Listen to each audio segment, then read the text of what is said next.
You there?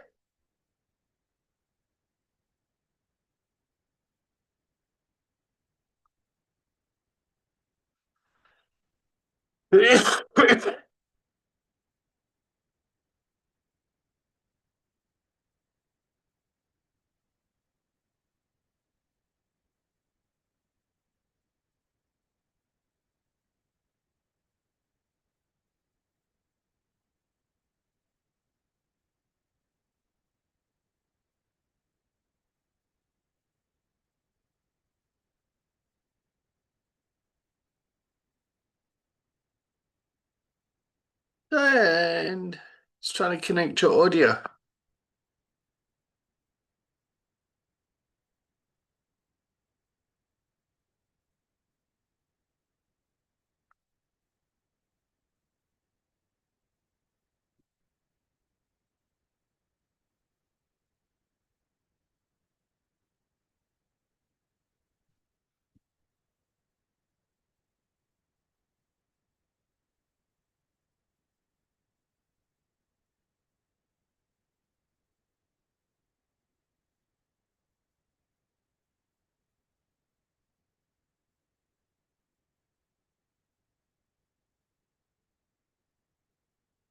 Good morning, Ross. Good morning. How are you? Have I met you Um, before, Ross? no, we've never met before. No. Oh, Yeah. where are you from, Ross? I'm originally from Stockport, Manchester, just outside of Manchester. Okay, you're But Emma's mate. I know I've met Emma when I've been doing a bit of volunteering.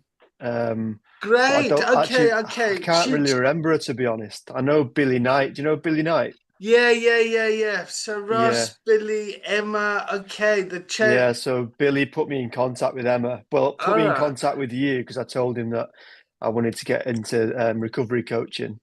And you do courses. And then I've tried to get hold of you, but couldn't get hold of you. And then Emma helped out, so here we are. Okay, great. Yeah, Wonderful. Okay, it's great having you here. thank you very much. Are you? Hi, Diane. Hi, Hi, Dan.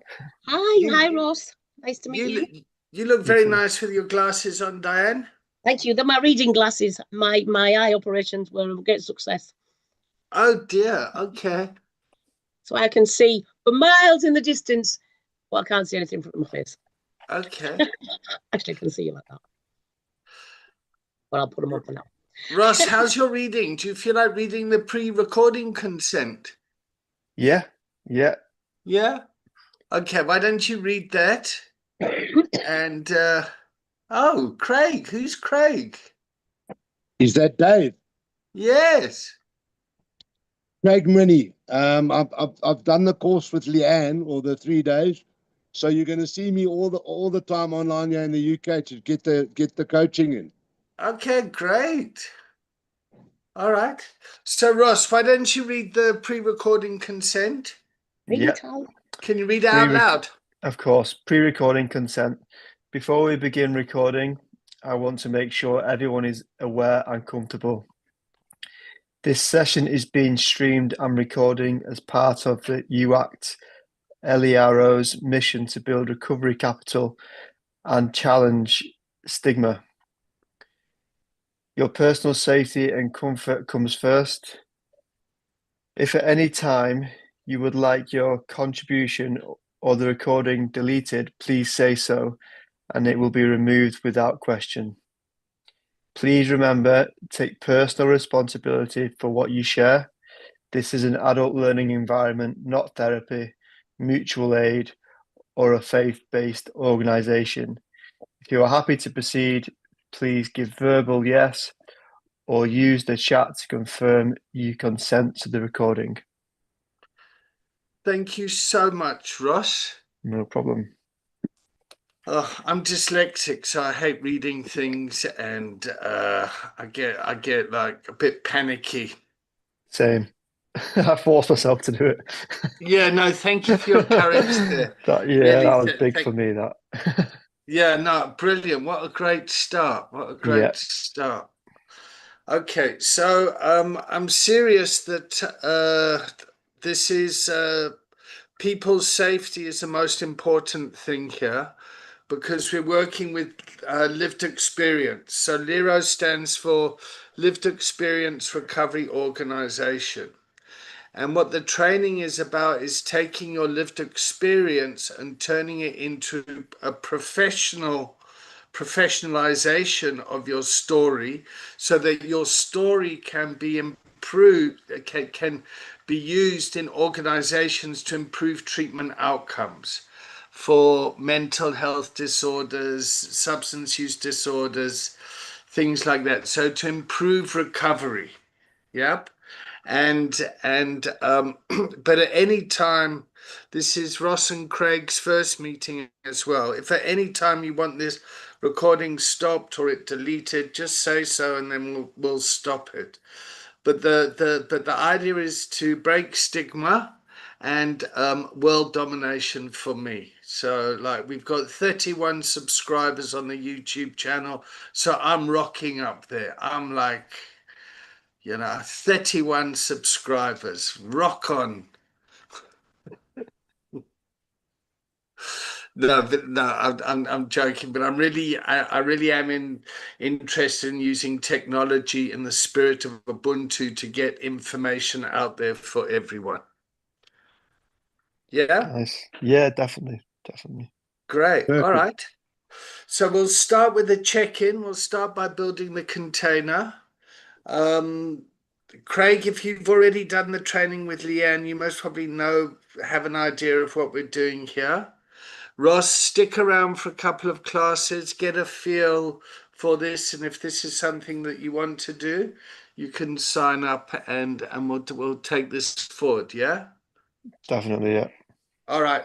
So Diane, straight into the deep end with you, love. You're an old timer now at this. Build the container for us. Build the container. Well, I'm Diane and I am bloody great. Had a bit of a cold. Spent 4 weeks avoiding it when I was at work, and I've had a week's leave, and then I got a cold. But Yeah, we I'm can't feeling hear so you much so well, Diane. Where's your microphone? on there. Oh, that's better. Oh, I didn't really do anything then. Oh, maybe I was just being quiet. It's not like me, is it? That's better. Okay, cool. So I'm on a week's annual leave. I've got a lot to take and a couple more weeks next month. So yeah, I'm really good. I've spent I don't really remember last time I was in. I was a little bit concerned about some stuff, but all better now, and I've done an awful lot of self reflection. I gave myself a kick up the ass, basically, really, and I'm really good. So I don't know what to bring to container today. Anything and everything. So tag someone. Ross. Okay, Ross, how are you checking in? So just a feeling, couple of words, and then you'll tag someone. Well, first of all, feeling excited to actually be here. I've been, on my recovery journey for quite some time now, and I never look back really. But I've done a bit of mentoring, done a bit of voluntary work, and now, I want to kind of take it to the next step and have a career change and do something with a lot more purpose. So I'm really excited to be here. It's a big step in my future, this call, and it's something I'm not taking lightly. And like I said, I'm just really excited to be here. In a great place in life. Just had a baby. She's 16 days old, I think. She's doing great. Yeah, got a lovely partner, and just really content with life. I'm really content. That's the best way I can describe my life at the moment. So yeah, just happy to be here, happy to connect with like-minded people, and really looking forward to seeing where this takes me. That's it. Wonderful, Ross. Great to have you here. Thank you very Okay, much. Ross tags Craig. Yeah. Craig, do you want to check in, mate? Yeah. Craig checking in. Also excited for my first meeting in the UK.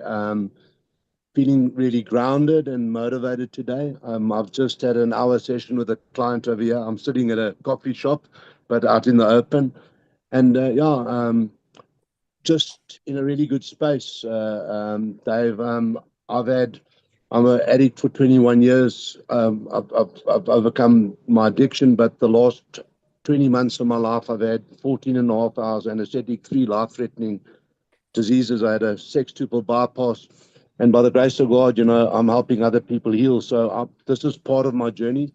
Recovery coaching would be part of it. The other is being in the healing space, So I'm adding bows to my strings to my bow, and I'm really excited to see where this takes me. Okay, and I take it you're not in England, judging by your T-shirt and the sunshine. I'm based in sunny South Africa. Most probably 30 degrees today. Don't get jealous, guys. Okay, cool. All right. Okay, Marlon, you want to check in? Yeah, hi guys. I'm feeling really flat, to be honest. I've had a bit of a flat start of the week. I'm looking forward to this session though. That's about it, really. I ain't really got much to report. Just I'm off the pink fluffy cloud. That cheesy saying. Great. So somebody else is just joining us. You're happy with the recording, Marlon? You know about the recording. All right, Jennifer. Hi. Hello, Jennifer. Hi. How are you? It's my I'm good. wife. Hello. Finally got a day off on a Tuesday. You finally got a day off. Is that your little one? Yeah, he's joining us. Is he joining us? Cool. How's he checking in? He's checking in his naughty this morning. Naughty. Hello, mate. So yeah. All right. So Jen, where are you checking in from? Middlesbrough. Middlesbrough. Okay. Yeah. All right. Okay. Well, it looks like he's about to undress you in front of the camera. So I know. feel free to switch off the camera if you want or mute. I will. Thank But you. it's great to have you here. Okay. Thank you. All right. So Jen and Diane both did the 3-day training with me up in Middlesbrough a couple of months ago. Craig, you saying you did the 3-day in Johannesburg with Leanne?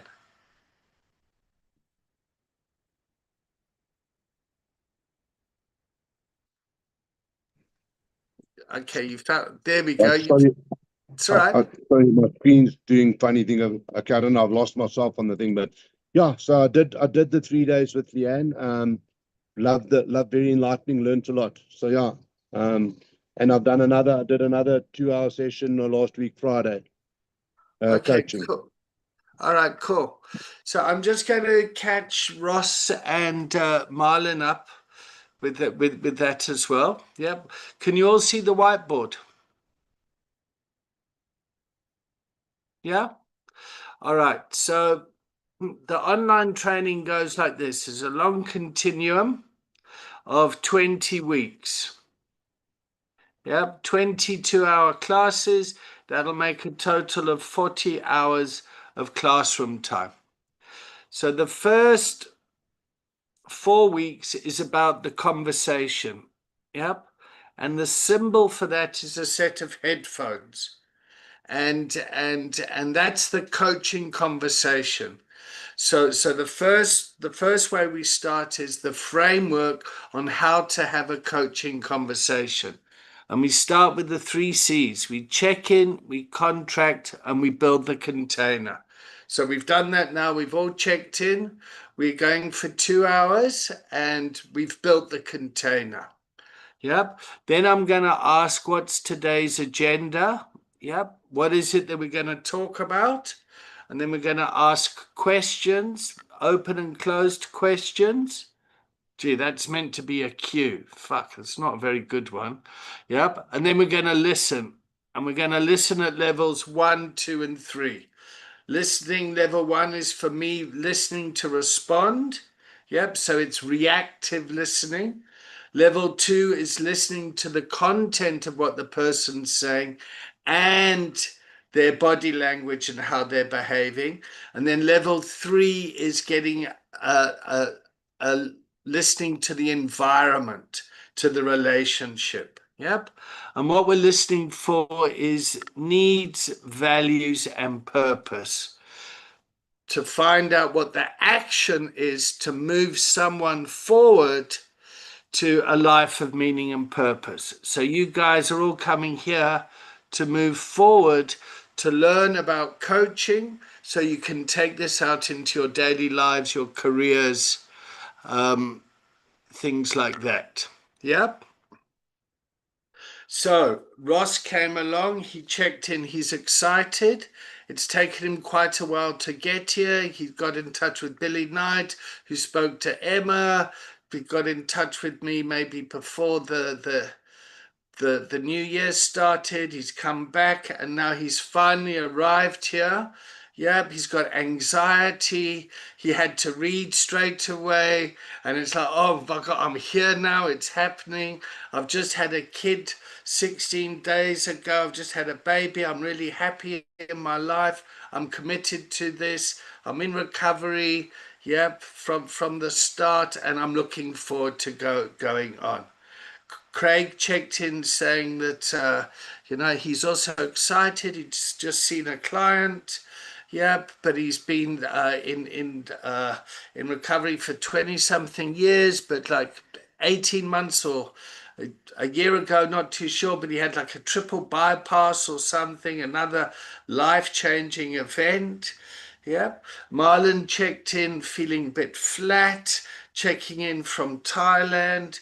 He was he's not on the pink fluffy cloud from, say, a couple of weeks ago, so he's checking in feeling flat and a bit like, oh, yep. Diane's checked in, she's got her reading glasses on, she's on holiday, she's, she's excited to be here and on a break, and mentioned some stuff from the last container that she had to do some work on. And then Jennifer's checked in here, relaxed, excited that she's here, but she's got a baby. They're kind of pulling her to clothes, and she's got trying to manage like kind of being at home with her child and being on class and participating. So there's quite a lot going on in this container.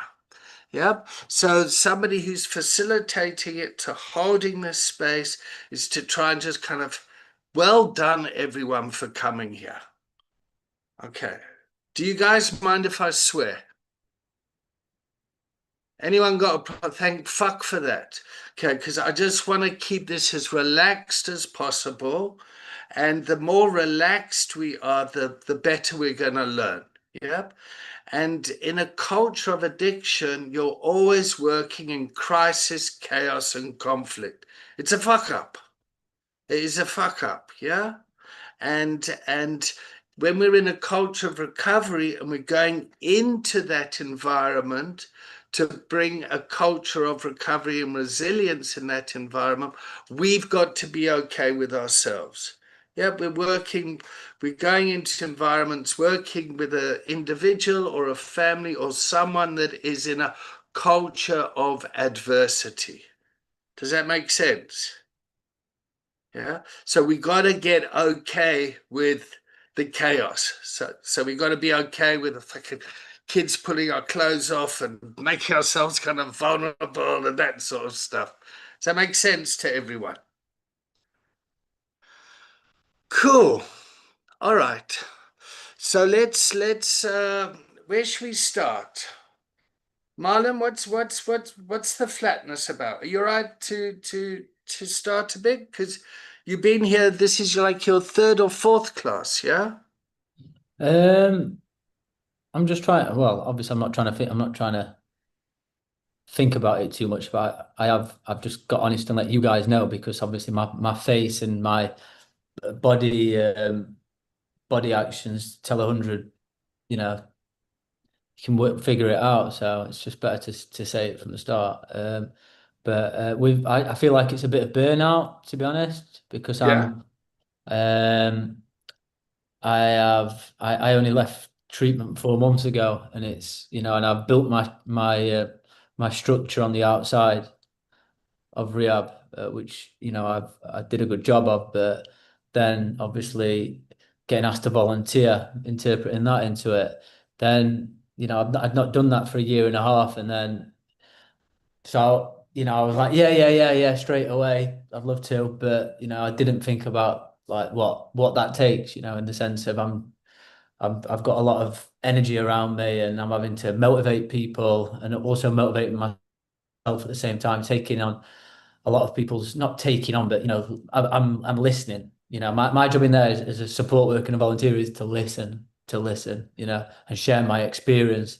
So taking that away from me, then getting asked, boundaries, getting asked to occasionally, can you come in here? Can you come in there? Can you nip here? And I'm yeah, as well as I'm heavily into training, and I've got my meetings, and it's all just like, wow, it's too much this. Mate, I'm getting exhausted just listening to you. Yeah, exactly. I mean, Yeah. it's like, fuck, no. Okay. Well, that's sounds common in this Mhm. area. Yeah. Mhm. So on the one hand, we're really enthusiastic and want to be helpful. And then on the other hand, it can fucking be burnout and too much. Yeah. So where is the boundary? Where is the line? So before we go there, what's going to be helpful for you today in this classroom? Oh, that's a good question. What is in the sense of topic, or to make me feel better? Well, whatever's going to work for you. You want to just hang back and relax. You want to check out and get some sleep and come back another time. You want to watch a Oh, recording. You want to, like, what's going to be helpful for you? oh no, this is all going to be helpful for me. I'm not taking a seat back. I'm cool. I'm up for it. Yeah. Oh, okay, cool. Yeah. Okay, It'll get me great. out of All get me right. out of myself. Okay, cool. Yeah. All right. Okay. Thank you Okay. then. So last time we spoke, you were about to go off on to do a sober companion trip. Yep. To go Mhm. and pick somebody up and bring them into a facility. Yeah. Mhm. That can be very, very draining. It didn't end up happening, David, as Oh, okay. yeah, All yeah. right. So the anxiety of thinking that you're going to go and then it didn't happen can also be draining. Mm. Okay. All right. So it's like I've got an appointment with someone. They said they're going to be here at 9 o'clock. They never rocked up. There's lots of cancellations, lots of all sorts of reasons. That is the culture of the environment. It can impact us. Okay. All right. Well, Marlon, it's great to have you here. Just do whatever you need to do to learn the way that you want to learn. Yeah? Thank Okay. you. Cool. So Ross, let's go to you. Yeah, are you right with that, or is that a bit too soon? Yeah, no, go on. Yeah, I'm here. Yeah? It's not too soon. It's not like, oh mate, give me a break. I've just had a baby. No, no, Okay. it's fine. Yeah, your first child. First child, yeah. First Yeah? child. Yeah. Yeah, yeah.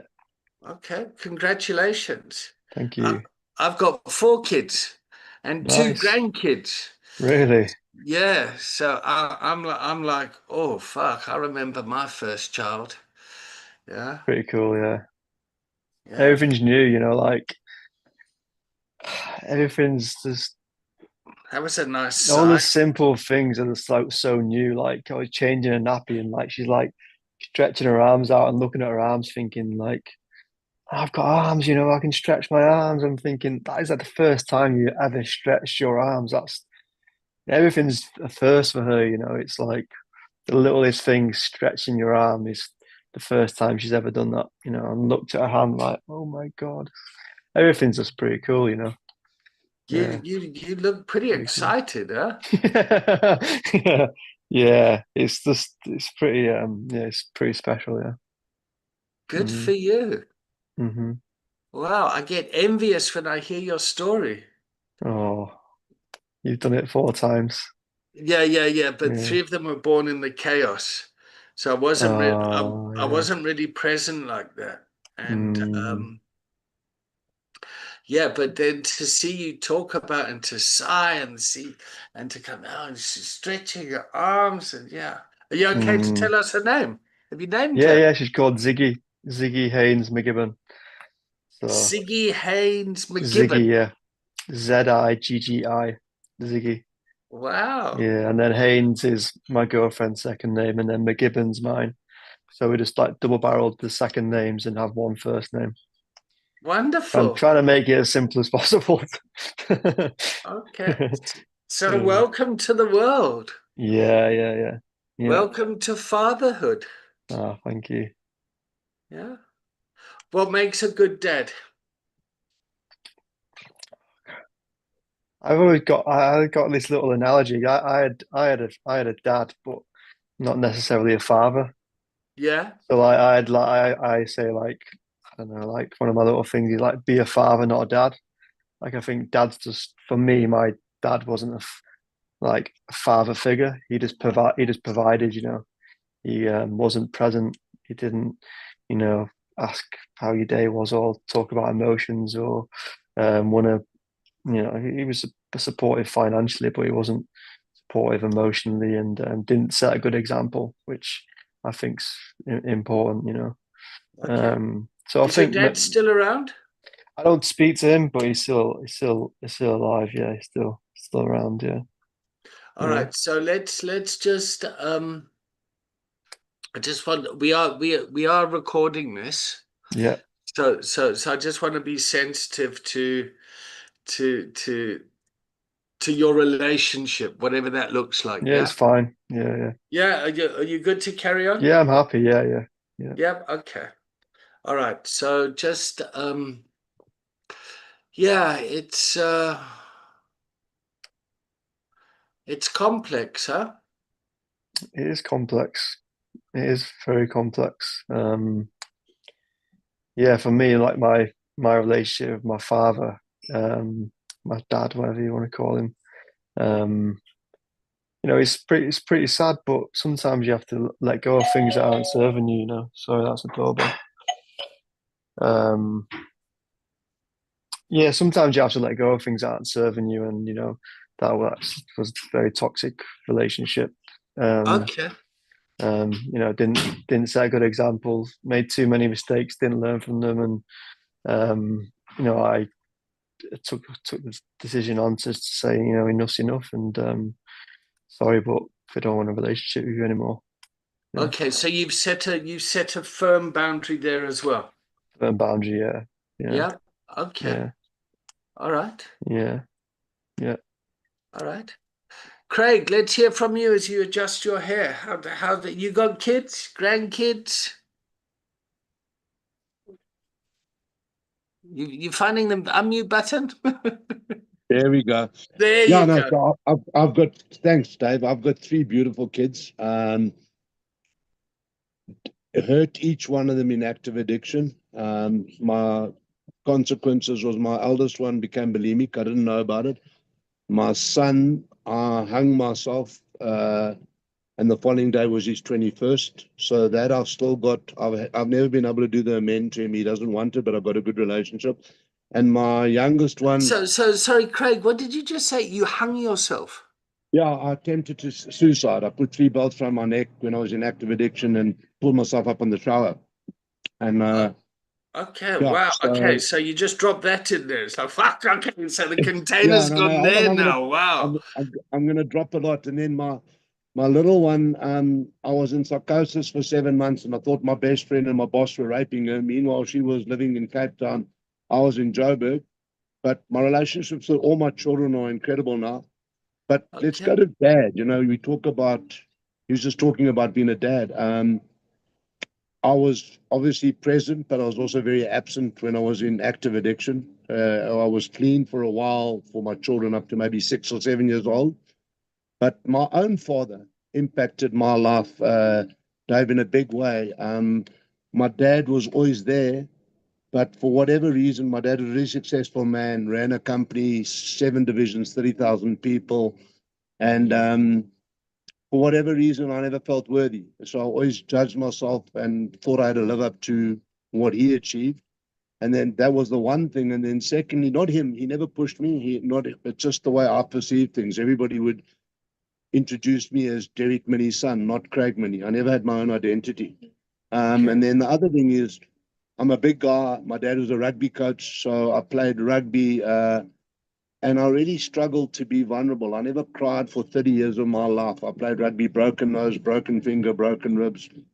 And today, in the last 4 years, I've finally embraced my authenticity and embracing that I'm an empath, that I can actually cry and I can feel, you know. So there's a little bit about history of family and my side. No grandkids yet. I'm not as lucky as you, but that's a little bit about me. Okay. So, Craig, when you started finishing there was a softness that came into the container.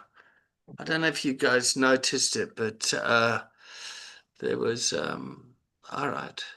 So I just want to pause here for a second, because this container's really jumped into it today. I mean, we're right in it, yeah. and I'm really grateful for that, yeah. And but also I just want to just like, yeah, we're gonna spend 20 weeks together, you know. It's we got time. We got time. So your heart literally broke. Like, hey Craig, you said, did you say triple bypass, quadruple bypass? What did you say about your heart? Dave, I was 2 years, 9 months clean, and I was a alcoholic, drug addict, and sex addict, and God's got a wicked sense of humor. I had a sextuple bypass, 2 triples in one go. I had a 15% chance of living. So I went from just getting my feet back on the ground, started 2 businesses in the best shape of my life, and the rug got pulled from underneath me. My life came to a total standstill. Lost 24 kilograms, spent 45 days in hospital between heart surgery. Then straight after that, 3 months after that, prostate and bladder surgery.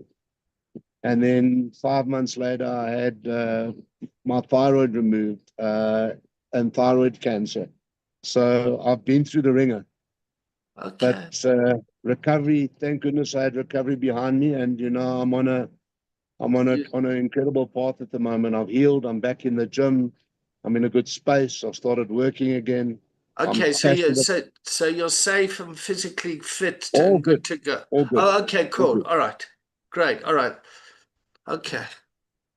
Diane, how's your holiday going? This is exciting container. You're muted, love.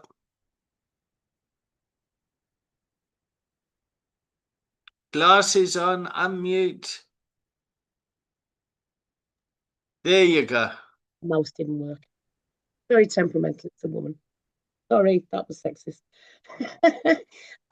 It's going really well. I'm just doing what I want when I want, really. I've been spending some time looking after a friend who's just had an operation.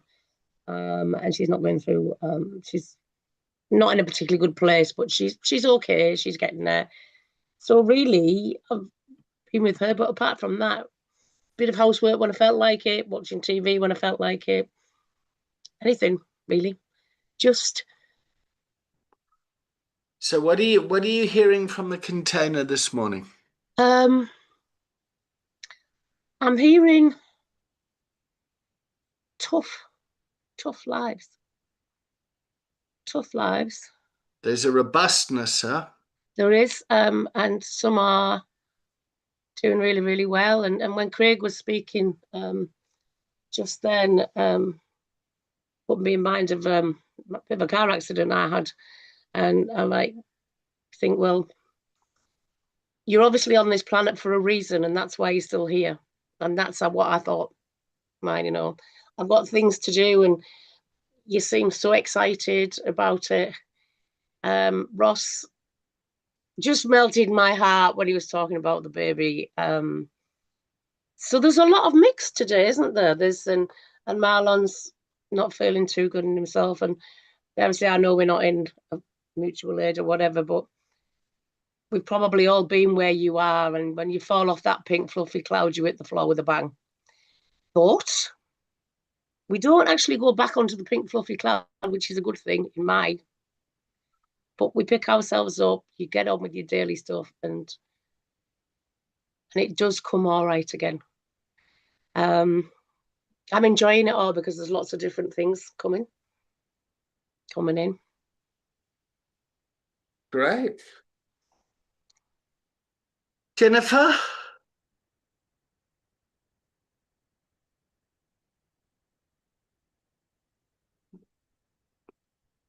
There Hi. you go.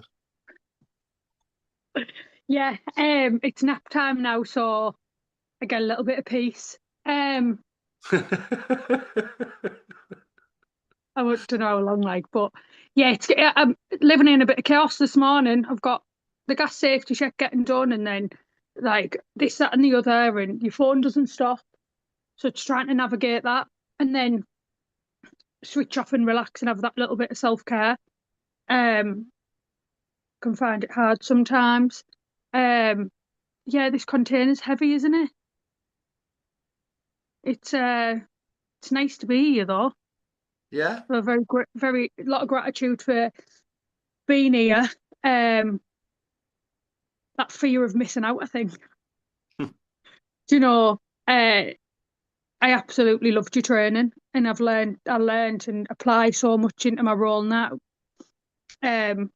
So I'm just excited to learn more and off all you guys as well, your experience and how we can all help each other. Yeah. Great. All right. So what are some of the topics that have come into today's container? What are some of the Boundaries? Yeah. Lived experience. Lived experience? Yeah. What kind of lived experience is in the container? So chaotic, Chaotic. it is. Sometimes we think that we're the only person that's ever lived in that chaos, because that could only happen to us, and we live in that catastrophizing sort of behaviour. And it's like we have to just remember that we are all human. These things happen to multiple people, and we all support very complex people.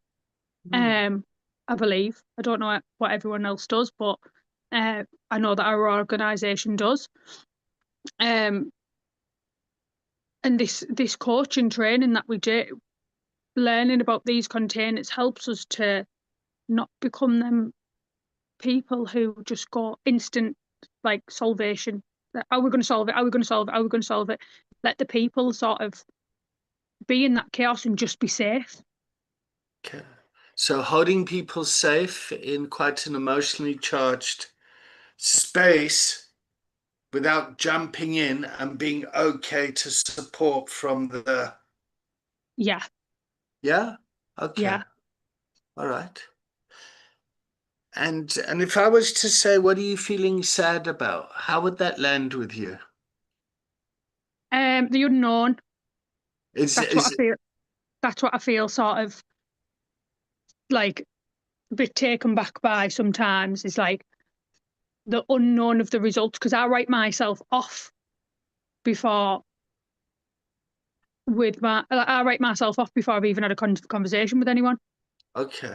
All right. And how's your level of safety here today in this container? Good. Yeah. Yeah, I'm in my comfort. I'm in my safe space. I'm at home. I'm protected. I'm in a safe container. I know how these things work. And it feels vulnerable. Mm. but it's a good type of vulnerable, not a So there's a I need to not do anything. okay. So there's a courageous, contained vulnerability here. Yeah. Yeah. Okay. All right. So how are we going to keep that sacred? Then that's a question to everyone. Because I mean the coaching conversation, there's for me, there's something that needs to be a professional coach around this, is you need to maintain a sacredness around that. Does that make sense to everyone? Do you guys agree with me?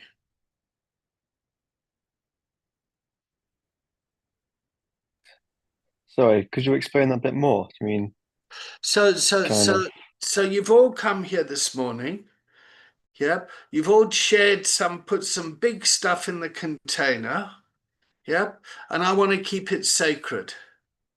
Yeah. I want to keep I mean, like Ross, you've just shared about becoming a dad. You've shared about the joy of watching your daughter become aware of her arms and that at 16 days. You've shared about the type of father you want to be. You've shared about the type of dad you don't want to be. And there's some real sacred, vulnerable stuff there that you've shared, that you've brought here. Yeah. And you're wanting to do this as a career and to learn stuff so that you can go and make the world a better place, I'm assuming. Yeah. I don't think you want to learn this stuff so you can go and rip people off and, sell people cryptocurrency when they're vulnerable and things like that. Yeah, I get what you're saying. Yeah, okay. Yeah. Yeah. You seem like a nice bloke.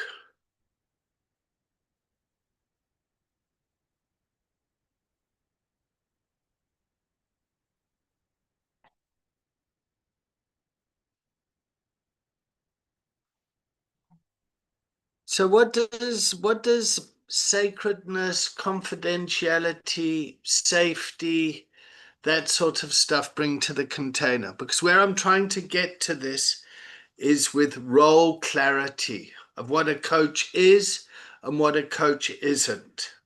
Yep. So Craig has spoken about sextuple heart bypass surgery. It's like, oh fuck, well, you better talk to your doctor about that. I don't know if this is good for you or not. Yeah. Some of this stuff people might say, well, that's for clinical environment. Yeah. So if you've got a therapist or something, by all means see them. Yeah. But a coaching conversation, you're working with someone that is well. They're bringing their story to you, but you're still seeing that person as well. So Marlon's brought in the fact that he's kind of feeling flat and overwhelmed and all that, but we're having a coaching conversation where I'm assuming Marlon knows how to look after himself. He goes to you go to the fellowship, yes, Marlon? Yes. Yeah. Yep. So he's Yeah. got support of mutual aid there. Yep. He's in an environment where you're being looked after as a volunteer. Yes. Yeah. Yep. And you've just come out of treatment, did you say? Yeah. 4 months ago. 4 months ago. Okay. All right. So he's got a whole lot of support around him as well. Yep.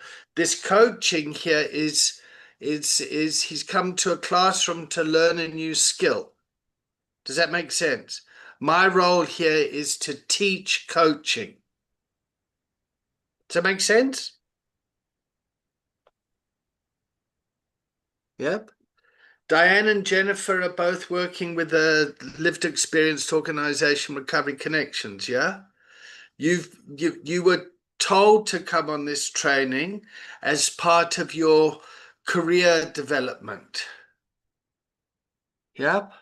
And then you ended up in a classroom thinking, oh, fuck, what's this I got to go to now? What's this classroom I got to go to? I don't like da da da da da da. And it turned out that you kind of quite enjoyed it. And it's been beneficial. Yeah. But this learning style is different. And the reason it's different is a lot of people that come from our sort of background have different ways of learning. And often people have found schooling to be quite traumatic. Make sense for everyone? Yeah. So I'm just trying to build rapport with you. Yep. I'm just trying to work out if you want to be here. Yep. Now that you are here, honor you for getting here. Yep. And the most important thing out of the first coaching session is to get somebody to come back for the second coaching session. If they want it. It's not like fucking selling timeshares or something. Yeah. It's just like, okay, you've come to us. So just trying to explain what the role of a recovery coach is and how sharing our lived experience can support building that rapport. Yeah. So Ross, when you shared about being a father and you spoke about your dad, yep, that triggered all sorts of stuff for me. For one, how I haven't been there for my kids. Oh, and that makes me tearful. Yeah, and what I've missed out. Yep. And two, it triggers my relationship with my dad. Yep. Who also really struggled and he drank himself to death 4 years ago. Yep. And it was kind of watching him do that. I spent my whole life trying to sober up my dad, and that had an impact on me. Yeah. And I like talking about this sort of stuff in a respectful, sacred way, because I think a lot of men struggle with this sort of stuff. And it's and without sounding sexist or anything, but it's really heartening for me to see 3 men on this call straight away jump in and bring some, some strong feelings here. Started off with Marlon saying, I'm feeling fucking flat and tired. Yep. And then Craig talking about his dad. My dad was a huge success, but I never got seen. People always introduced me as his son. Like, where's my name in this? Yeah. And I played rugby and all that sort of stuff, and I would get fucked up, but I would never show my vulnerability. Yeah. Then I kind of think, well, no wonder your fucking heart broke, mate. Yeah. So there's big stuff in this container.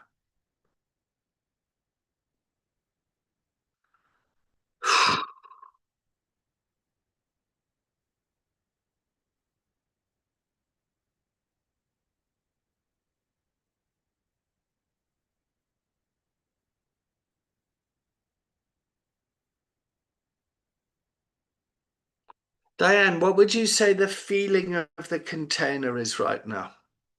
Of the classroom, of the environment? Thoughtful. Pardon? Thoughtful. Thoughtful, yeah. Marlon? Processing, yeah. Thoughtful process. Thoughtful process. Marlon, what's the feeling of the container? And if you could unmute in paradise there, we all see your palm trees and everything. I'm quite restless, as you can see. That's why I've moved out here. I'm not entirely sure what feeling I can. Seems to be a lot of identification. I mean, I identified to Ross straight away what he was talking about, but in a different way. Okay. So some sort of deep connection forming, maybe? Yeah, an instant connection, as soon as he Instant connection, yeah? Yeah. As soon as he spoke about his dad and very similar to mine, apart from my dad's. I still have a relationship with my dad, but a different type of, different type of boundary, because me and my dad. Yeah. So you're feeling as if the containers kind of identify. Yes, definitely. Yeah, good. Okay, great. I just wanna like think about level 3 listening to the environment. Yeah. Craig, what do you think the feeling of the container is? Yeah, what's sticking out for me is I would think a combination of there's compassion, there's empathy, a bit of fragility, a little bit fragile,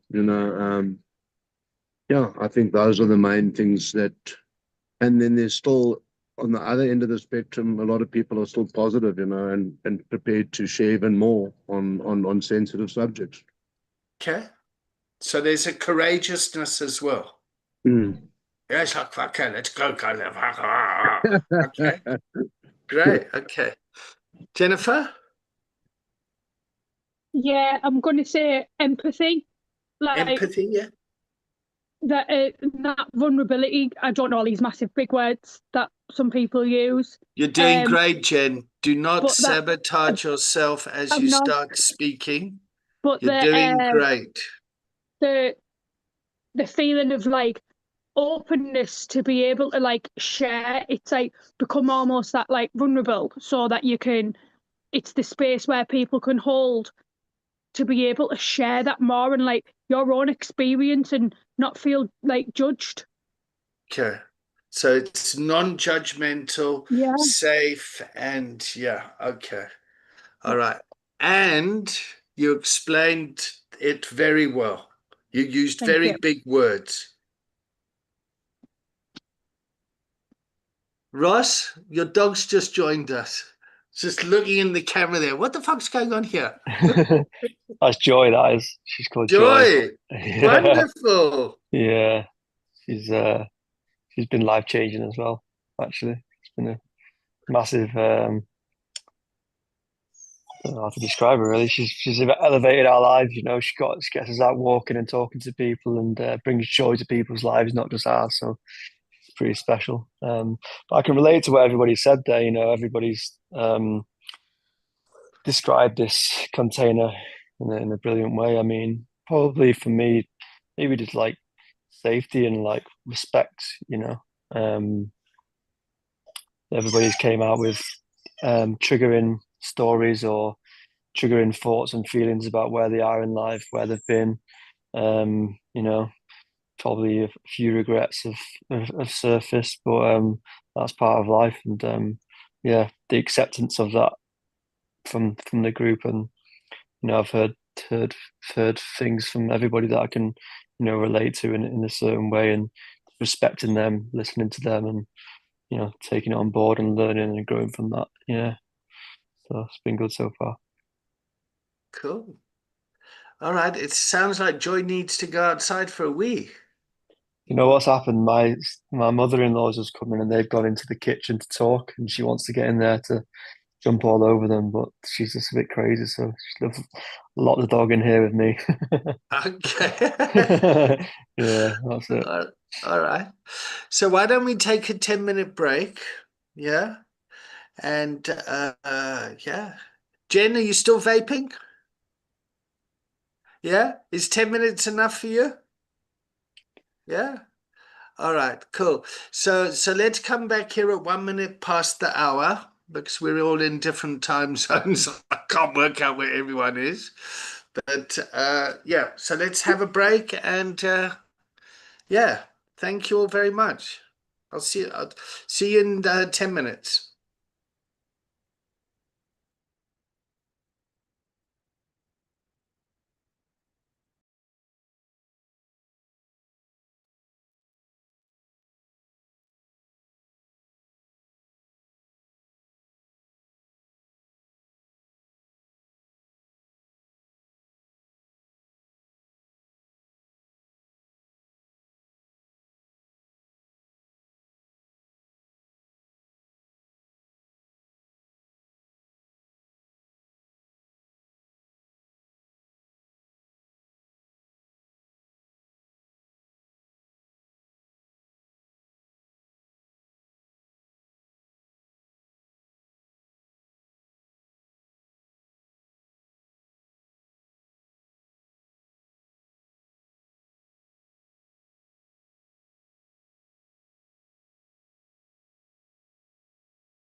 You've moved Change again, Marlon.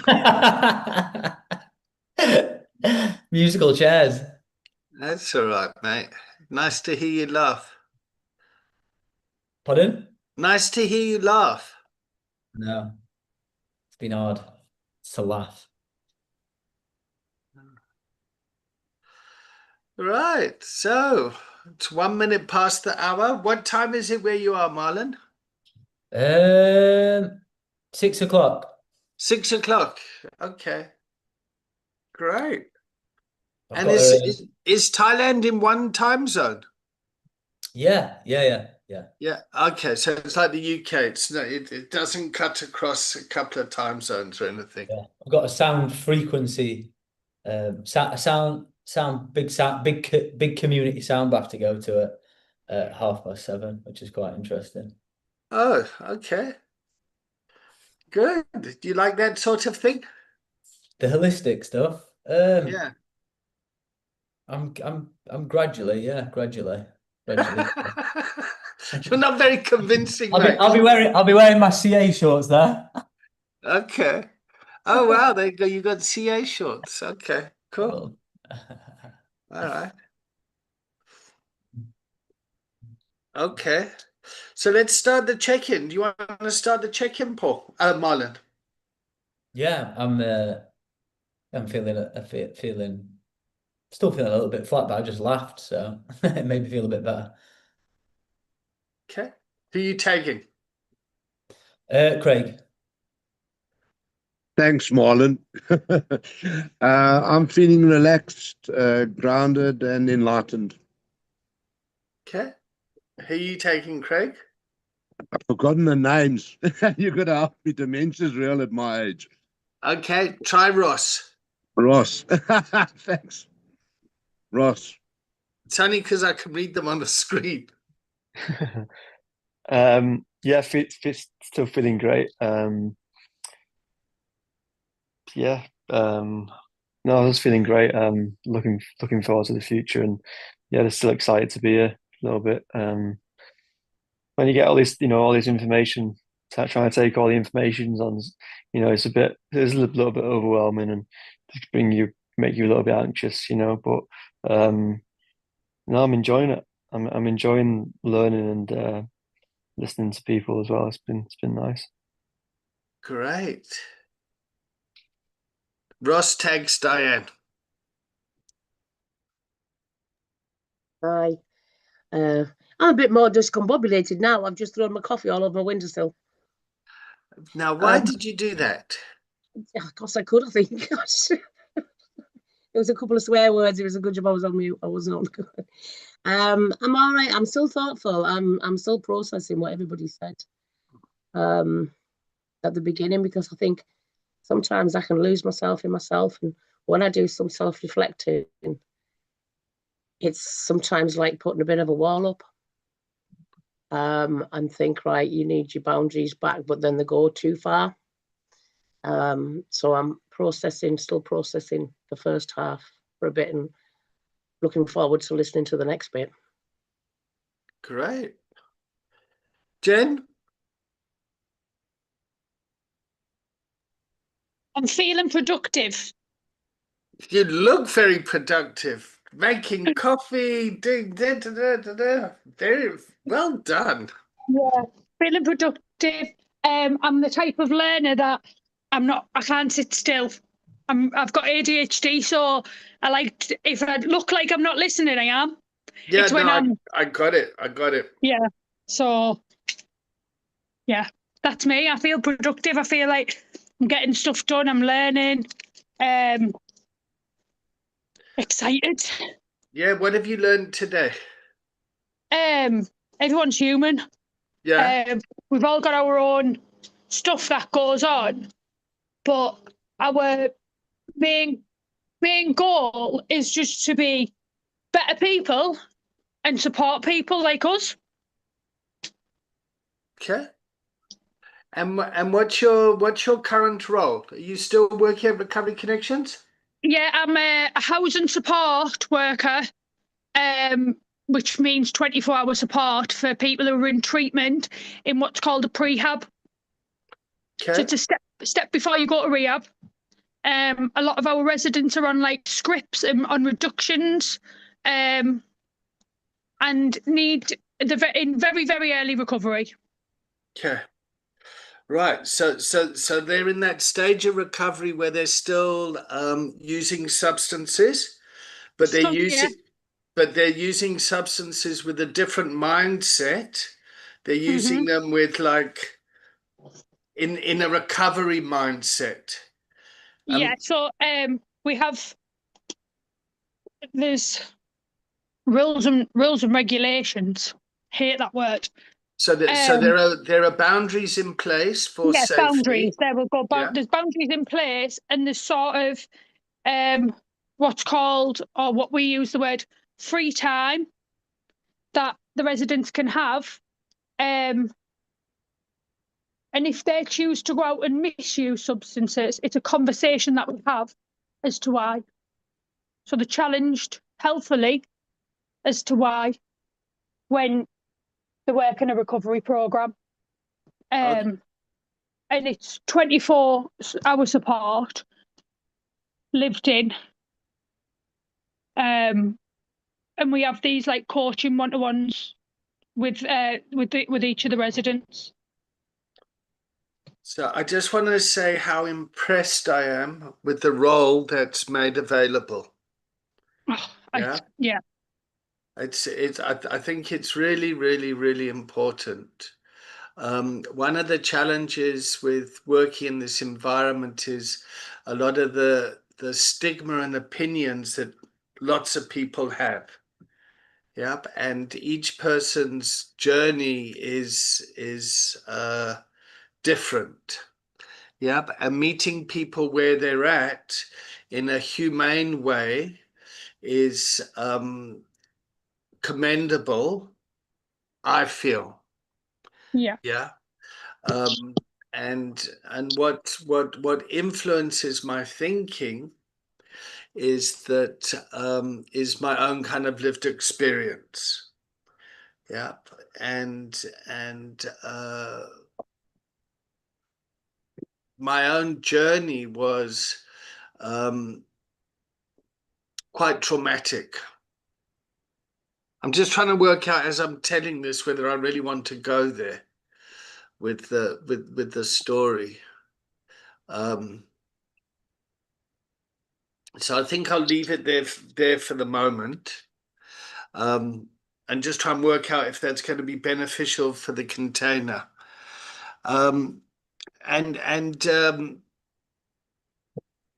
Yeah, so I'm checking in, feeling I'm enjoying this container. It's like started off with a bang. It's like boom, and we're fucking there. It's like, whoa, okay, let's go. Shit. Which I love. Yeah. It feels very real. It feels like, we're not fucking around here.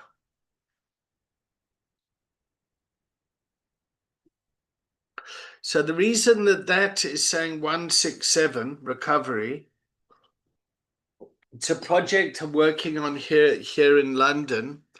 And the idea is people go for 1 hour of therapy a week. They'll go and see a therapist. They'll go and pick up their script. They'll go and do something. But what about the other 167 hours in the week? Yep. And how can we put in structure to sort of support people in those other 167 hours? So Marlon's going off to a community sound bath shortly. Yep. That's a wonderful asset, external recovery capital for people if that's what they'd like. Yeah.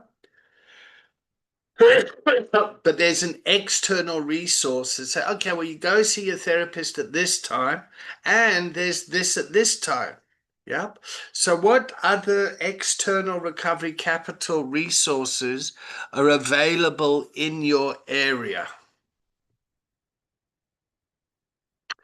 So let's just whip around the room. What's your area? Yep. So Craig, let's start with you. Yep. What external recovery capital resources are there available for your coachees? Dave, there's not a lot to me. Like for my day now, I'm gonna go pick up an addict that I paid for to get clean, and I'm gonna take him through the big book for now. I'm sponsoring him, and that's not there's meetings, obviously NACA and AA meetings all the time online.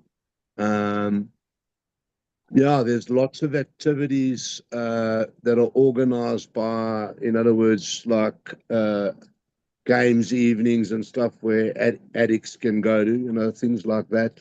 I don't really, I haven't really ventured into that area. I keep myself pretty busy, clean time, giving back, running a meeting tonight at 7 o'clock, one on a Sunday, just giving back, which keeps me in a space where I get way more than 1 hour. I still see a psychologist every now and again. So yeah, I've got a lot more going on than 1 hour out of 167 my life. But I don't really have.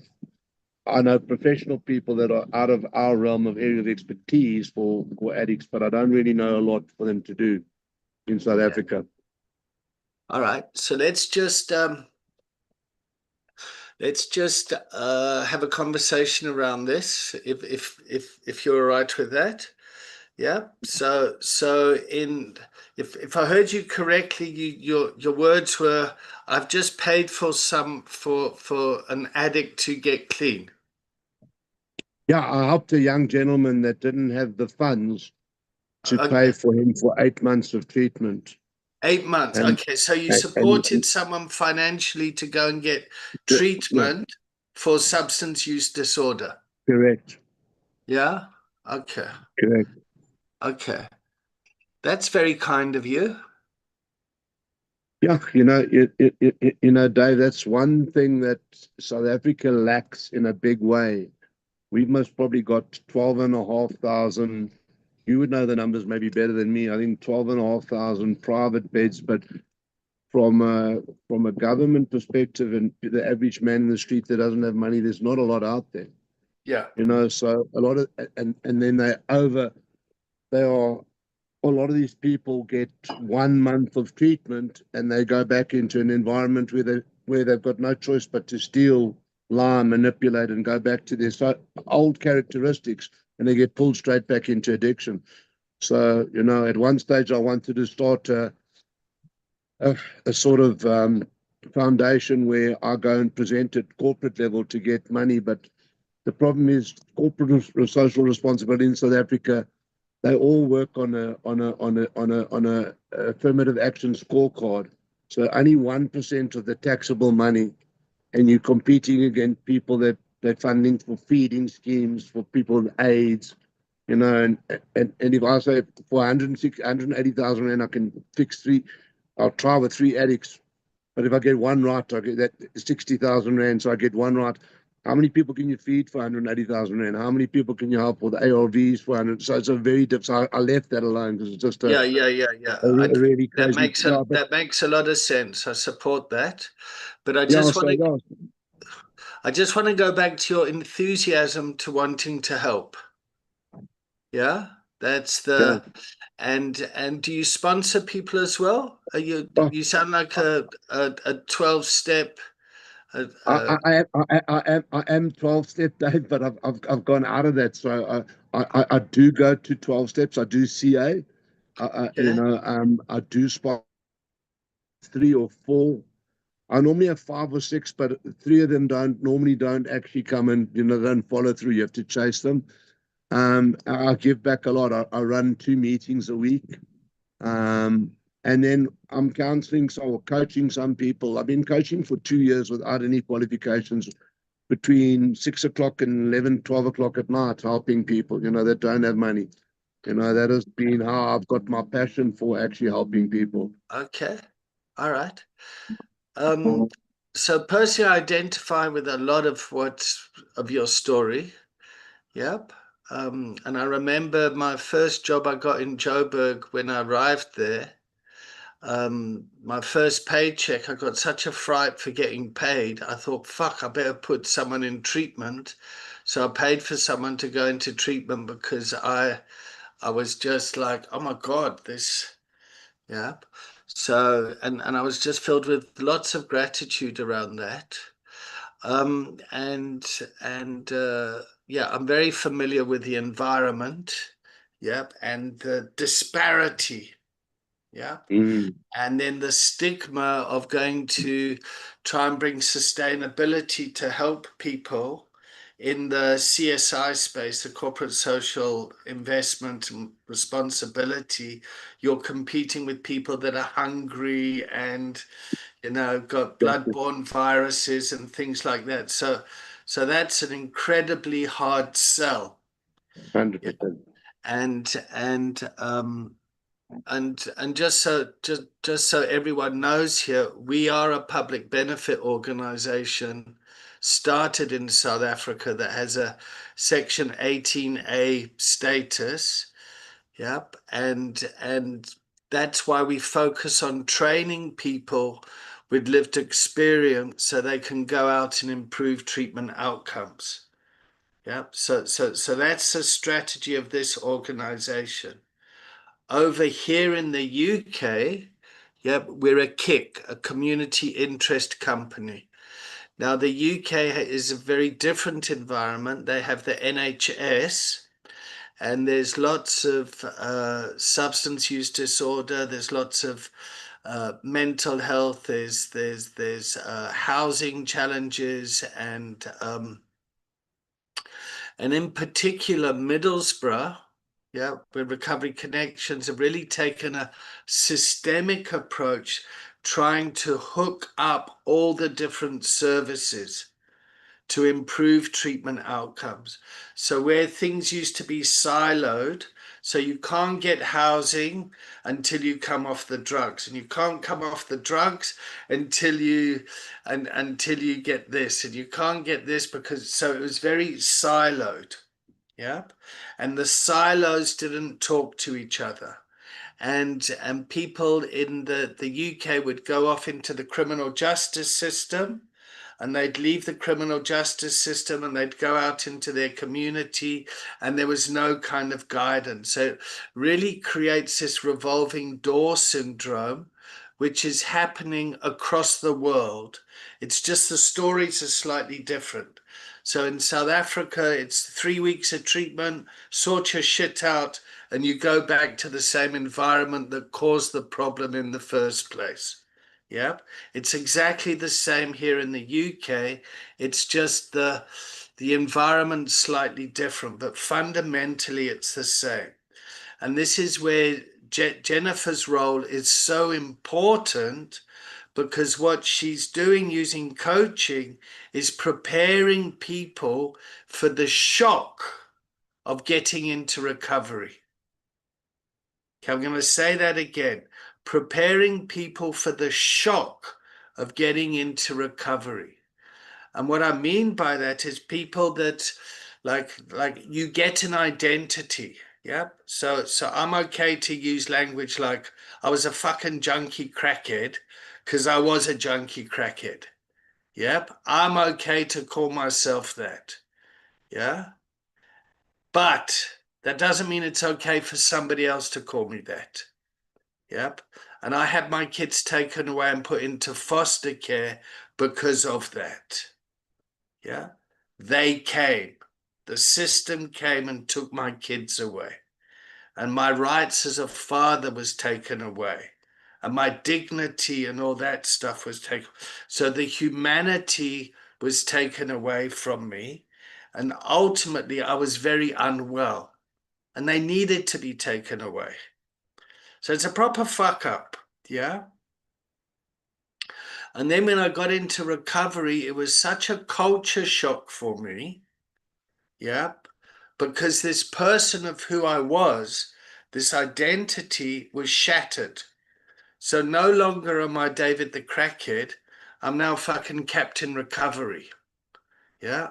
Now what the fuck is that? So it's like 90 meetings, 90 days, fucking this, and I turned into that role. Yep. But I was still fucking bonkers. Yeah. I speak for myself here. Yeah. and there was no recovery capital around. This is like 30 years ago in South Africa. Yeah. There was nothing. The best form of treatment you got was go off to the desert, dig holes in the desert and pray to Jesus. Yep. And then go back to, it's like, that's what people, it was punitive. And there's a lot of the world is like that still. Yeah. So that's why Jennifer's role is so important, meeting people where they're at, talking, engaging, and preparing people for treatment. Because if people are prepared for treatment, you're going to get better outcomes. Does that make sense to everyone? Yeah. What we need to do as coaches is understand where people are at on their journey, and then just think about the goals of that. Yeah. So I'm still using crack. Well, what do you want to do for a living? Well, I want to be an astronaut. That is a bit fucking far-fetched. Yeah. Does that make sense? Yeah. So when we're coaching with people, we need to also be discerning about what their goals and expectations are. Ross, how you doing? How's Joy? Has Joy stopped crying? Stop crying. She's on the floor. She's having a little sleep. Okay. Yeah. How are you doing? It's How's just your first class going? good. It's good. High energy. Yeah, I'm enjoyed it. I feel like I've been a bit on the fence with my my recovery journey a little bit. I um dipped into some volunteering and mentoring. I worked away a lot, so I could never like be consistent with it, but I was always in and around and helping out people. And yeah, I felt like I yeah, maybe somewhat neglected it, in a way. Not massively, but yeah, it feels really nice to be back in like these sort of circles and just having more of a purpose. Definitely felt like my career went towards financial gain instead of, purposeful financial gain. So yeah, I feel like I have a lot to give and a lot to gain from this. So yeah, feeling great. Do you want to tell us a bit of your history? Yeah, what do you want to know? Well, whatever you want to tell us. My curiosity alarm bell's just gone off and go, oh, I want to know more. I want to know more. But you might not want to tell us more. Yeah, no, look, but my main addiction was cocaine. I took Good cocaine choice. from, yeah. I describe myself as a plastic rock star, especially later on in life, which you'll find out in a second. But I I was an addict from young. I've collected stuff. I was very possessive. Didn't bought toys, didn't open them. Like, bought, collected things, didn't use them. Blah blah blah. So the signs were always there for me. But yeah, went out. I went out when I was 16. I tried cocaine, and then when I was 18, I tried drinking because in the UK it's illegal to drink when you're Yeah. 18. And with drinking came cocaine, and I smoked weed from a young age, and that suited me. I was quite happy doing that. It kind of suited who I was and who I am. And for some reason, I started drinking, doing cocaine, forgot about the weed, and just drowned myself in drinking and cocaine mainly for years. It got heavy when I was in my mid-20s, and probably like 24. I got a really good job. I'm a chef, so I got a job as a private chef on a yacht, super yacht. So I was traveling all over the world. Oh, sounds so sexy. Yeah, and being around to South Africa, Craig's South African accent, and your South African accent. I work with a lot of South Africans Oh, I'm on the sorry, mate. yachts. They party harder. Yeah. Well, they led me astray. I led them astray, at times. But but I was lost really. I felt I was in a really good job, but I felt like I was escaping something, escaping myself mainly, and the environment that I left. And I just had so much time. I got a lot of time off as well, so I just used to lock myself away in hotel rooms and my own bedroom at home and just do loads of coke and started feeling very suicidal and Oh, then just just put my hands up and had a bit of a breakdown. Rang my mum, told her everything what was going on, and she lives in Hartlepool, just close to Middlesbrough, and that's where great. I went to get clean. That's when went to get help with my cocaine. Met Billy Knight and enrolled Wonderful. into what was called an MBPS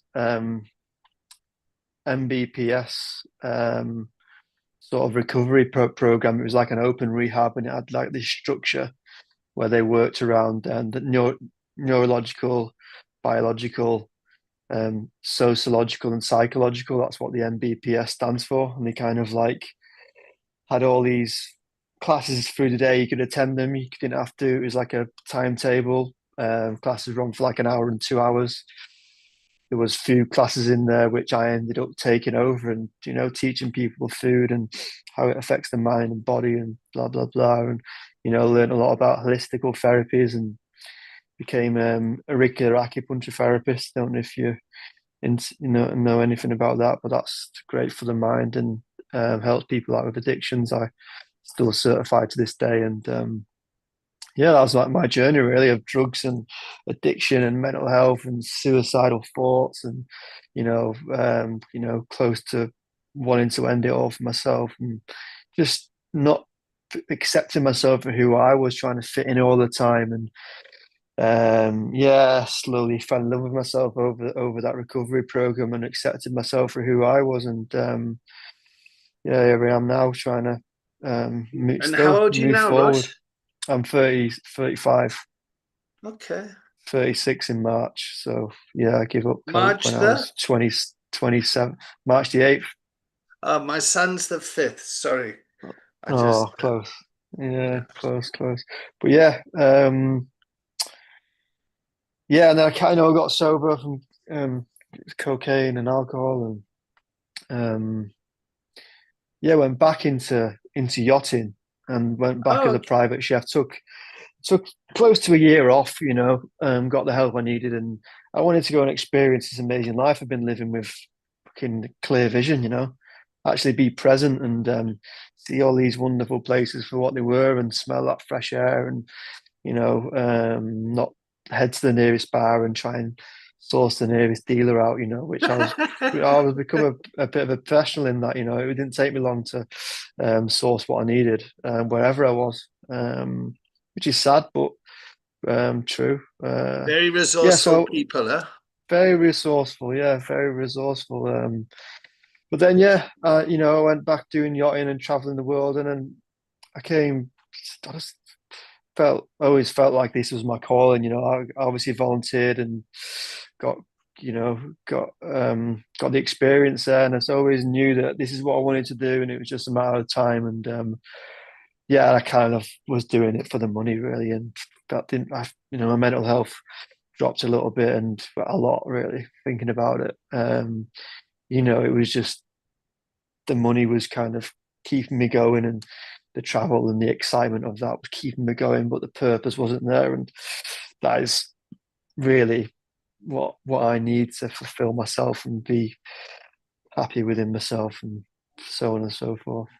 So yeah, that's why I'm here today. In a Great. nutshell. Yeah. Fantastic. Yeah. And are you living in Hartlepool? No, I actually moved in November, so I live in Gloucester now. So I live in Gloucestershire, just not far from Bristol. It's kind of near Cheltenham. Don't know if Okay. you know that. It's about an hour an hour from London and on the train, I think, an hour and a half maybe from London on the train. All right. So next Monday and Tuesday, I'm doing so there won't be class next Tuesday, by the way. This is a good time to tell you. But I'm doing a in-person sober companion workshop up in London. If you could make your way up to London for 2 days or a day, you might not be able to because you just had a kid. But if you're interested in that, you're welcome to come up. Okay, I'll have a little think about it. And what was it, Monday and Tuesday? Yeah. 10 Monday, till Tuesday. 4.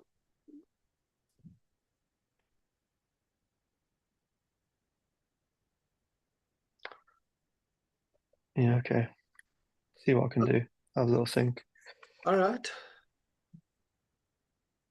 What a story. Eh? What wonderful people we get to meet. Yeah. All right.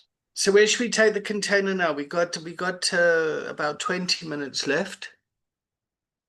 Yeah. Marlon's miserable in Thailand.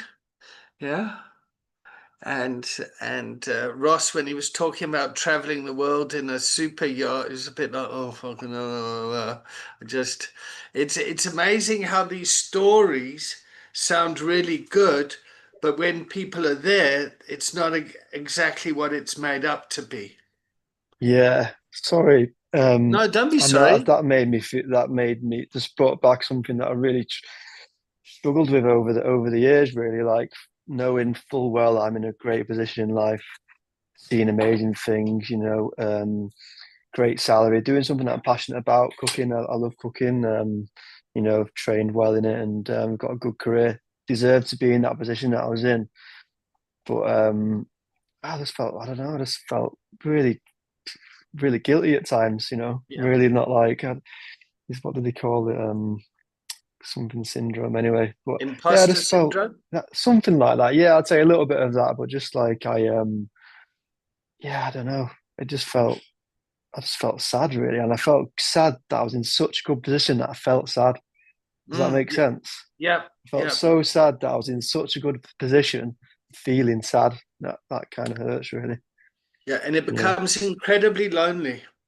yeah, felt really lonely over the years. And when you start to talk, in my experience in those environments, when I start to talk about those feelings, people just say, "But you got so much to be grateful for. You got da da da da da da da da da da," and that is very unhelpful for Mm. me.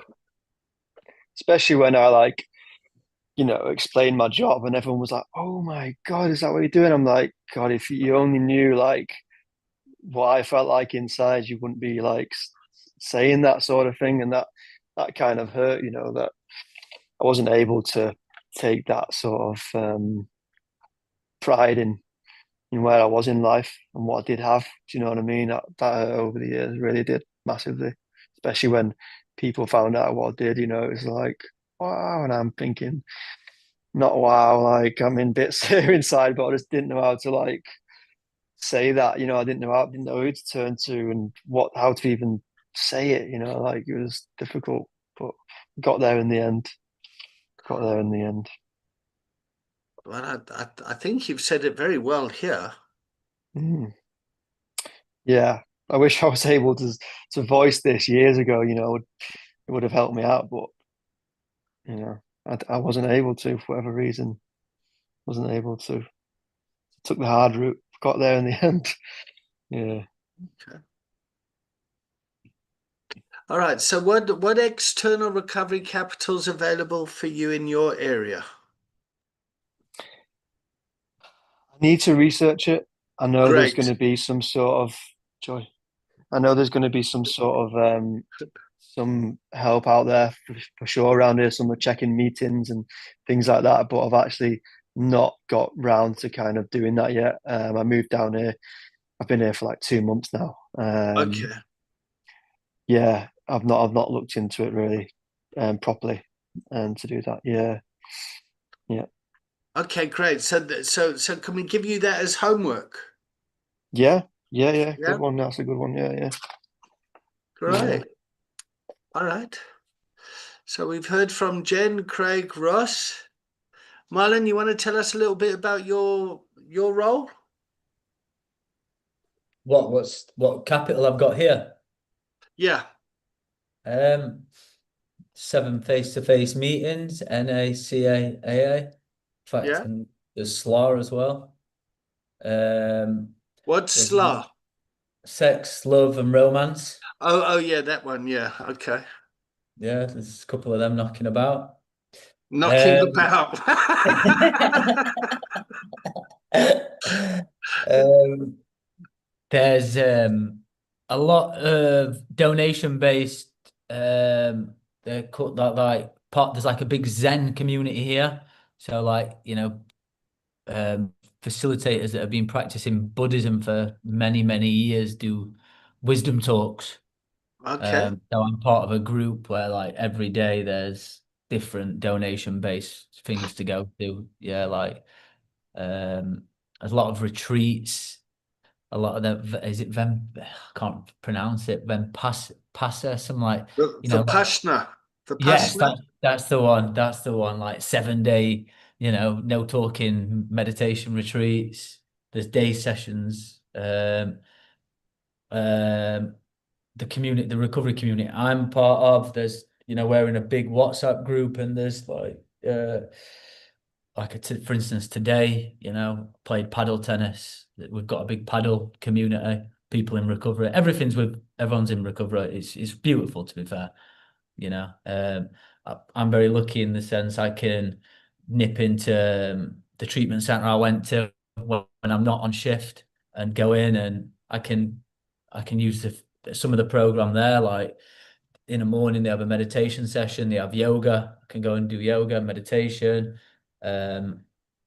I've got service at 2 meetings. I actually set up the first off-site CA meeting actually 2 weeks ago on a Saturday on Koh Phangan, which was a group of us. I found the location. I'm not taking it all. I found the location. We've got it in action. It's like the biggest meeting on the island. It's beautiful. Like 25 people to 30 people showing up. So I'm co-chair there. I've got a sponsee who I'm halfway through the steps with. I speak to my sponsor daily. He's in America. I have daily check-ins with him, and a call and a meeting with him on a weekend. Yeah, there's so much recovery. I'm really blessed. Really You blessed. must tell your face. And I'm quite. Do you know what I'm quite nervous about? I really find it difficult going into big groups. So I'm only going to it because normally I'd have like one of the boys would be like, I'll come round to mine. We're having a sound bath tonight, and I know who's going. This is like, and this is a bit like the people. There's ecstatic dance on the island, and it's some of the people that make that ecstatic dances are sober rave. Yeah, like no, you're not allowed to take no tech in there, like no phones, and you dance and dance around a fire and go in the sauna and the ice bath and that sort of jazz. So I've not quite made it to there, but Okay. it is yeah, big groups. I'm still like a bit. So that's the reason why I'm going. I'm confronting my issue with going into a big random group of people. I fucking relate. I mean, I hate people. Yeah. I mean that in the nicest of way, but it's like fuck. It's like I'm not. I used to love all that stuff, but then I was as high as a kite. But when I stopped using, I realized no, actually, I quite like being a bit of an introvert and kind of staying at like. Okay, thanks, Marlon. Diane, you want to share a bit about yourself, and then we'll start to wrap up. We'll just capture what we've learned today.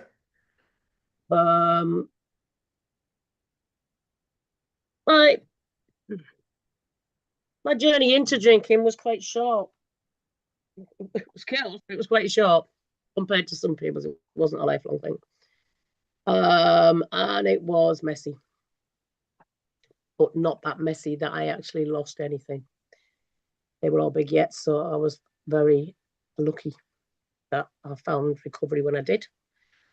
Around here, I went to service in Redcar, and they have you get, they call it a navigator, but it's like a recovery coach that you go and see once a week. And they did have some groups and stuff that you could go to if you wanted to, but you had to be a client of theirs to go. And then you had a few weeks of what they called aftercare, and then you're on your own. I volunteered there and used to say, it's all very well you're doing this, but then you're like, right, off you go, the big wild world. But there was no after stuff to try and get them into. It was like on your own, find your own way.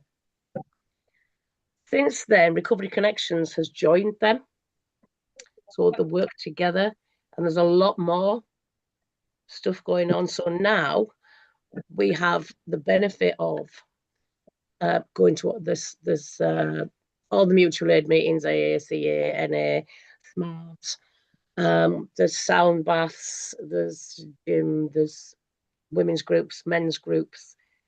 I'm a bit like Ross, where I couldn't get to grips with doing anything because I wanted to work in recovery, and I did counselling training and passed up, got a foundation degree in that, but decided I preferred to work with people in addiction, or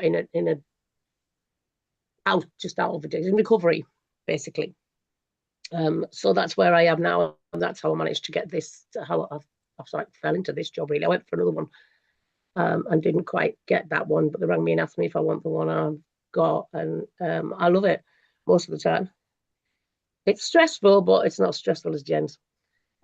I don't think I could work with Jen's job, but I do love it, and I just think it's a bit like, although I don't have the funds to be able to go, yeah, come on into recovery, which obviously with Recovery Connections, they help people to get up and through that, through the meetings that they have, and then the prehab, and then onto the rehab.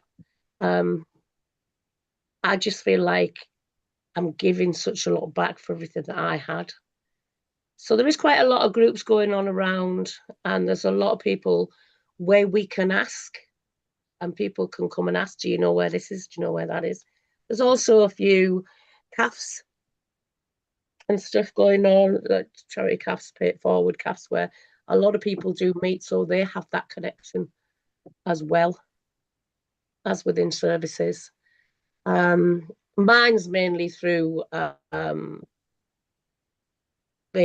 my connections are like through AA, but I feel the same sort of connection at work and in here, in these groups that we do, as I do within AA, because it's having that connection between people of a like mind that understand each other. Am I making any sense? Because I've no idea what I'm talking about. I don't know what I'm saying.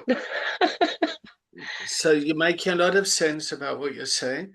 You're saying that your journey into with alcoholism was quite short, yeah, and then you got into recovery, and where you were was, you know, you had a bit of treatment, and then you were put into the outside world and told to get on with it, and now you've started to have a role.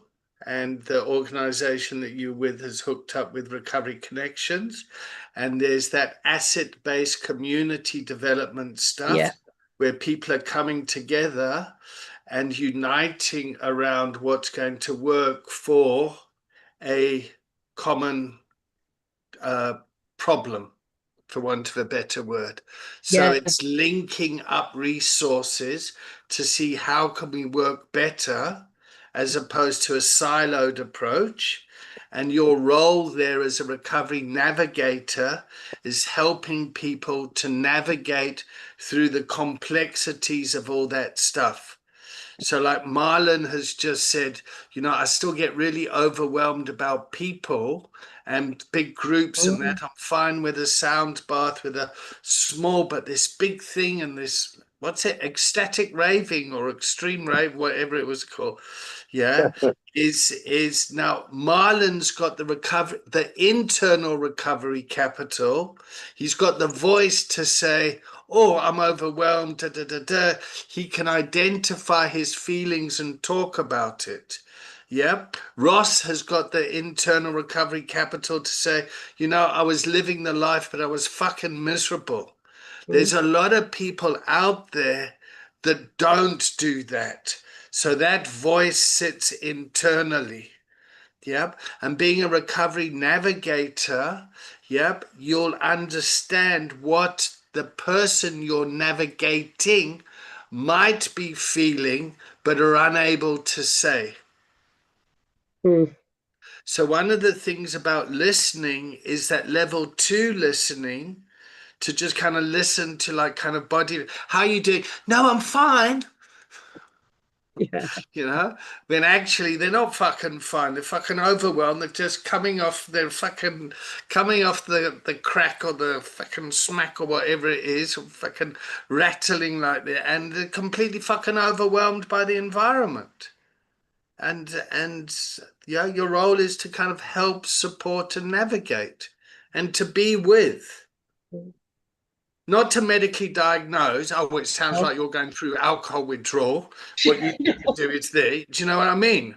It's like, yeah, it's just to be aware of what's available. Yep, to manage yourself as you're showing up in the environment, so you can be there for someone else. Exactly that. Yeah. Wonderful. All right. So there's some yawning going on in the container. I think this container's worked very fucking hard today.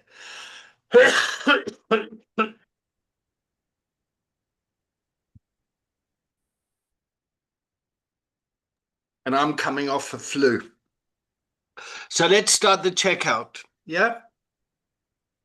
One thing, first of all, let me start by saying thank you all for coming today and really bringing your courageous hearts to the container and the authenticity that you brought. Is everyone still okay with the recording? Yeah. And Ross, we didn't ask Joy if she was okay having her face on the screen. Let me just check. Joy, you okay with that? Yeah. Yeah, she's all good. She's good. Great. All right. Okay, so let's start the checkout. Who wants to go first? And then, Craig, let's go with you first. Yeah. Yeah, I'm motivated, I'm excited, enlightened, learned an incredible amount. I think the big thing that struck out for me today was listening to level 1, 2, and 3, learning from the way different people have different ways of expressing things. A lot of relating, you know, when I think it was Ross, when he spoke about being lost, you know, I think so many of us in active, we are uncomfortable with who we are, and we're too scared to be the real us, and we take drugs and alcohol to master. And I think that's part of what we do going forward, is to give the people the tools to go on that journey themselves and find themselves, not tell them what to do. You know, and I really enjoyed today. One thing I didn't understand is, according to Leanne, it's 20 hours. So you're saying it's 40 hours of coaching. You're saying it's 20 sessions. So it depends where you want to go. So if you just want to do peer support, peer recovery, that's 20 hours. To become a recovery coach is 40 hours.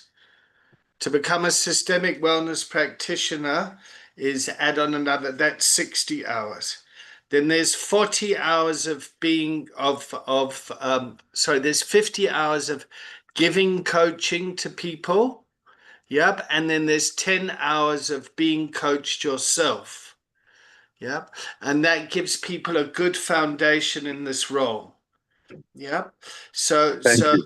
Yep. So somebody who wants to kind of be a navigator or something, the minimum requirement is 20 hours. Yeah. But Diane and Jen have both come on here, and they've done the 3-day intensive.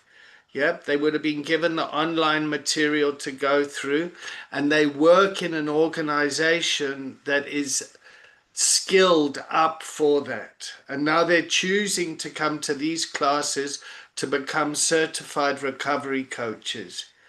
Ross is and Marlon essentially people that are choosing this for themselves. Yep, coming to self-study and to learn from this community how to become recovery coaches. Yep. And I'm assuming they're going to stick around for the 22-hour classes, so to become certified recovery coaches. They could drop off, yep, at 10 classes, but that's really just getting a taste. Okay, thank you. Yeah. Thanks for that. And you've done the 3 days already, so you would have Yes. done 20 hours already. Yeah. Okay, I'm with you. I'm with Yeah. you. Cool. Who are you tagging? Let me tag Jen. Let me tag a woman for a change that I can remember the names. No, but I see you've worked out how to read the screens now, because I saw you No, put your I wrote glasses them on down and because see. I can't work my Zoom. Oh, you wrote them. Oh, okay, no Ah, problem. Well done. Hey, it's an innovative, operator. innovative. Good. Go, Jen. Thanks, Craig. Yeah, you read the little names at the bottom. It took me a minute. Yeah, I feel refreshed in a way of like that the level 1, 2, and 3 listening. It's refreshing to hear other people's stories around the world. Like, because you can get so lost in your own environment of being like, this is Middlesbrough, it only happens in Middlesbrough, only happens to us. But really, like, it doesn't. This is a worldwide global issue. Yep. I'm not saying that I'm gonna do world peace. I mean, that'd be lovely, but one person at a time and letting people live in that chaos, and just having that safe container for them to not being a rescuer, because I struggle with that. I struggle with going in solution based.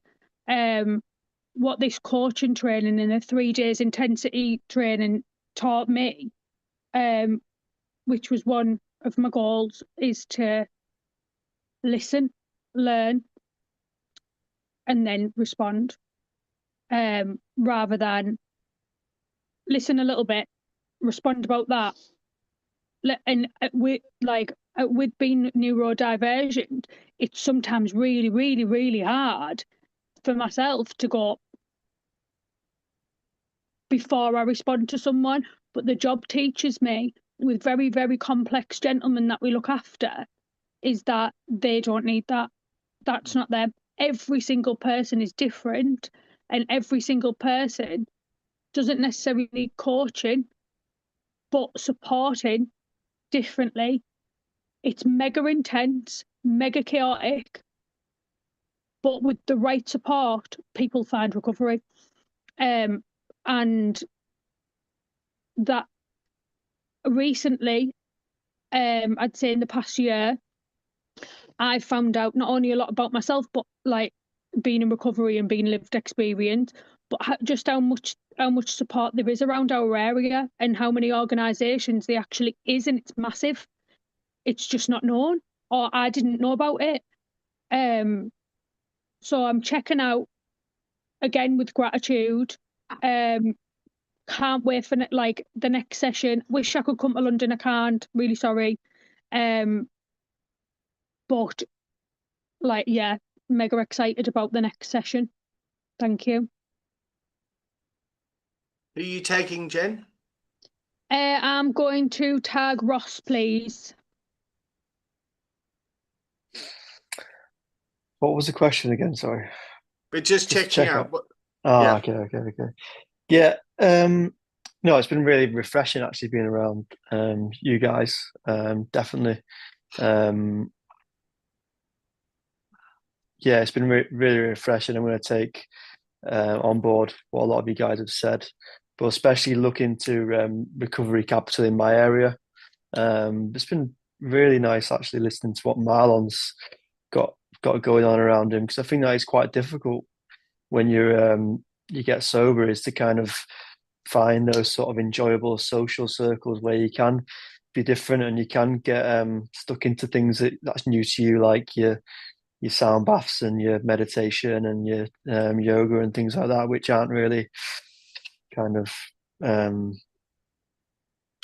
don't know, maybe kind of seen as like normal from where I was kind of at in life. So yeah, I'm just going to be a lot more aware of what I've got going on around me, and really kind of like hone in on that, and just be aware of where to go and what's out there, and maybe show some support to the local community myself. Who are you taking, Russ? I'm going to who's left. I'm going to go with Marlon. Yeah. Good choice. Yeah, thanks, guys. Still feeling flat, which I apologise. I'm normally quite G'd up. I've really enjoyed listening, something which I'm not very good at. I'm good at certain times, but more. My sponsor says to me is more of that, less of that. So it sort of makes sense. Yeah, some good vulnerable conversations. I always like the 3 C's, what you start off with, you know. That's really interesting. That's helped me a lot. Even the container, you know, I've been, even when I'm sort of, because I told you when I first came on here, I was like, it's really blurred for me because of sponsoring people through a 12-step, you know, and then coaching in a different modality is like, it's the 12 how I've always done my recovery is I'm just tunnel vision, 12-step, 12-step, 12-step. Again, different experience this time. So all this holistic stuff that's come into my life, there's a lot of people where I'm volunteering that have come specifically for the holistic. So I'm like having to, I was wasn't really interested in, when I was a client, in listening and talking about it. But now I'm coming back, not in as a client, but as volunteering. I'm remembering, like, the idea of a container, and they're bringing their stuff, and we're talking about them instead of me just being like, right, you need to do the 12 steps. If you don't do 12 steps, you will fail and you will die, even though I love the 12 steps, I'm more open-minded. It's really interesting to hear, people's experiences and the way that, what their recovery capital's like for them. People's line of work as well. That's really exciting. I love to know about stuff like that. I'm always really curious. Yeah, I am. I'm really excited about like where I want to be in the coming years, and this is going to be an integral part of it, because I was working as a sober coach and RCM, recovery case manager, really unqualified, you could say. So I'm just really looking forward to getting the full belts and whistles, David. I want the full lot. I'm not surprised. Being a coach, I'm not surprised. I'm looking forward to just being a proud recovery coach, and Great. yeah. Although this is really, classroom, like you mentioned, school and classrooms, and very traumatic for me. But I'm learning to be in the classroom setting, which is very difficult. But I suppose because we're all like-minded people and we've all got stories, it's a bit different, And I'm really interested and passionate about this topic. So I'll leave it there anyway. Thank you very much again, guys. Thanks, Marlon. And Marlon takes you, Diane. Yes, Diane. Sorry. Thanks, Mark. David. I'm checking out. Very grateful for today, and the reviewing, if you like, of where I am, where everybody is, and remembering to be a bit more humble than I have been lately. I've really enjoyed today. I've enjoyed listening to everybody's stories. I think in our own ways, we're all amazing. So that's me. I'm very, very grateful to be a part of this community as well as others in Recovery Capital. So thanks very much. David. Cool. I check out, very grateful for you all. And instead of one person at a time, Jennifer, let's go one city at a time. And yeah, I really love what's happening up in the Northeast in the UK. It really is. Yeah, I'm very proud to feel. I feel as though I'm part of that community. Yeah. So I'm filled with a lot of gratitude. And Ross, it was lovely meeting Joy and to hear about your young daughter. Yeah. And how cool is it to have a really healthy dad in the world? How much recovery capital is that going to build in the future? Absolutely wonderful, everyone. Lots of love. See you all when I see you, yeah? It won't be next week, though. Not next week, Tuesday. Unless one of you wants to take the class. Is there this week Thursday? Thursday, yes, there is this week. Perfect. Thursday morning, yeah. You can all come Perfect. Thursday morning if you want. I'll see you Thursday. Okay, same, David. always the same Zoom room. What about Thanks. modules? Thanks, Hey. guys. Can we start any of the online stuff yet? Or Have you started it? Have you? no, I've only Cheers, just. guys. Thank you. Bye, Craig. Bye, Craig. Did I not sit? Did you not register? Have I registered? I might have. I don't know. I'll have to check. I think you told me that you registered and you paid. Yeah, no, I have paid. Yeah, I've paid. But what do I just do? I just navigate through that app? I've created an account and stuff. Yep. So you got the online self-study stuff. Yes. Yep. So I So just- start going through the modules. Yeah. Go Okay. read the code of ethics, and just Okay. start there. And you're in the conversation part. So I would read up to the end of I think it's module 5. Okay. Cool. Thank Yeah. you. Let us Sweet. know how you get on. I will. Cheers. See you later, guys. Bye-bye. Cheers, All right. Marlon. Bye-bye. Bye. Dave, Yes, Ross. I was going to say, could I speak to you in private after this?